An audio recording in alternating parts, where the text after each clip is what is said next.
মাত্র 10 মিনিটে স্টিলের বাটিতে দোকানের মতো পারফেক্ট দই তৈরি করার আসল সত্যি আজকে তোমাদের সঙ্গে শেয়ার করব।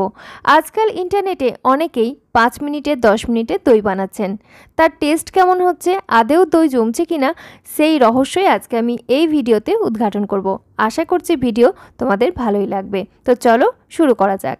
এখানে আমি একই রেসিপিতে দু রকম দই বানাচ্ছি, টক দই এবং মিষ্টি দই, এবং সেগুলো কেমন হলো, টেস্ট কেমন হলো এই ভিডিওর মাধ্যমেই জানতে পারবো। তো দই জমানোর জন্য আমাদের প্রথমেই যেটা করতে হবে, দুধ জাল করে নিতে হবে। এখানে আমি নিয়েছি 1 লিটার দুধ, আর এটাকে আমি জাল করতে বসিয়ে দিলাম। দুধটা জাল করে অর্ধেক করে নেব। এখানে কোনো রকম গুঁড়ো দুধ বা পাউডার দুধের ব্যবহার আমি করছি না।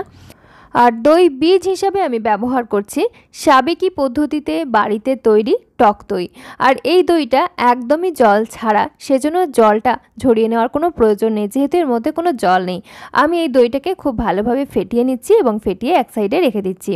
দই বীজ হতে হবে অবশ্যই জল ছাড়া এবং রুম টেম্পারেচারে থাকতে হবে, সেজন্য আমি এটা ফ্রিজ থেকে বের করে রেখে দিয়েছি 1 ঘন্টা আগে।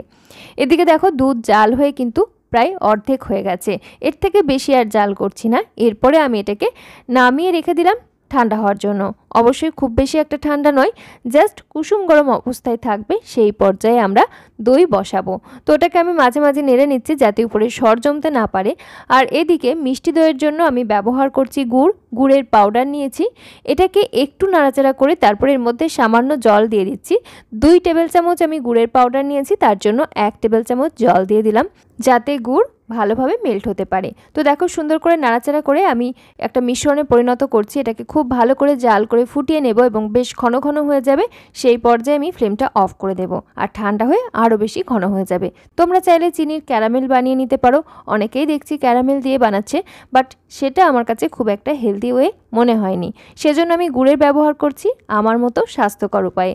তো যাই হোক, এটা সুন্দর করে মেল্ট হয়ে গেছে। এই পর্যায়ে আমি ফ্লেমটা অফ করে নামিয়ে রেখে দিচ্ছি। আর দেখো বেশ ঘন ঘন মিশ্রণ হয়ে গেছে, ঠান্ডা হয়ে অনেকটাই বেশি আঠালো মিশ্রণে পরিণত হবে। এখন দুধটা কিন্তু রুম টেম্পারেচারের কাছাকাছি চলে এসছে, কুসুম গরম অবস্থায় রয়েছে। আঙুল ডুবিয়ে রাখলে বেশ হালকা গরম লাগছে। সেই পর্যায়ে আমরা এই ফেটিয়ে রাখা দইটা পুরোটাই এর মধ্যে অ্যাড করে দিলাম আর খুব ভালো করে মিশিয়ে নিচ্ছি। আর এই মিশ্রণটা দিয়ে 2 রকম দই আমি বানাবো, টক এবং মিষ্টি। তার জন্য এখানে আমি 2টো স্টিলের বাটি নিয়েছি। যেহেতু ওই ভাইরাল রেসিপিতে সবাই স্টিলের বাটিতেই বানাচ্ছে, তো সেজন্য আমি এখানে স্টিলের বাটি ব্যবহার করছি।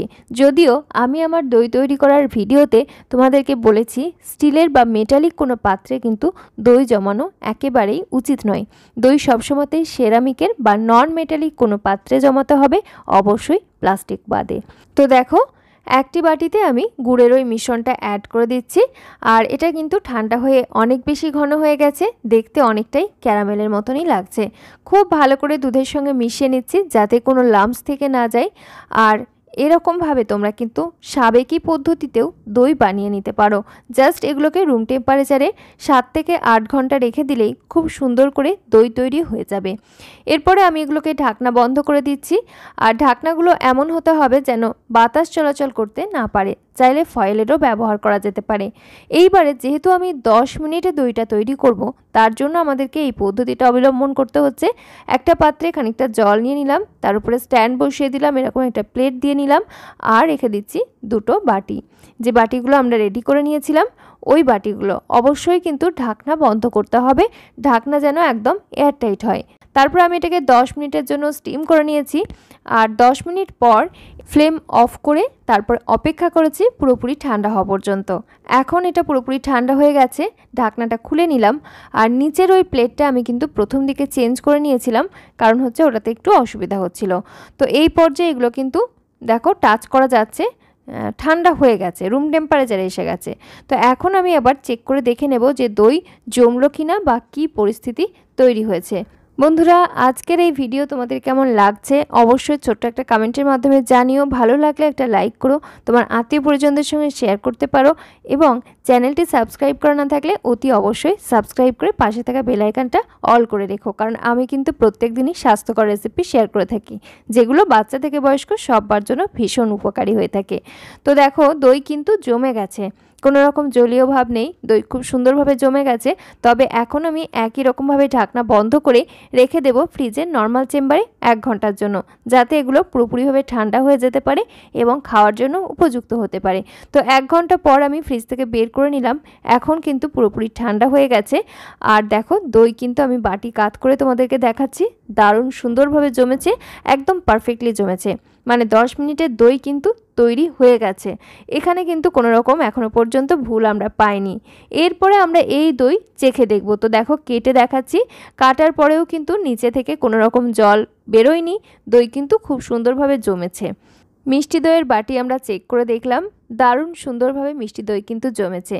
এরপরে টক দইয়ের বাটিটা আমরা চেক করে দেখব। তো দইয়ের বাটিতে কোনো রকম জল নেই, কেটে দেখাচ্ছি। তো দেখো একদম পারফেক্ট কিন্তু হয়েছে, কোনো রকম জলীয় ভাব নেই এবং দইও জমেছে খুব সুন্দর। তবে আমি টেস্ট করে দেখলাম, দইয়ের টেস্ট কিন্তু আমার কাছে ভালো লাগেনি, তো সেজন্য আমি এটাকে খুব একটা রেকমেন্ড করতে পারছি না।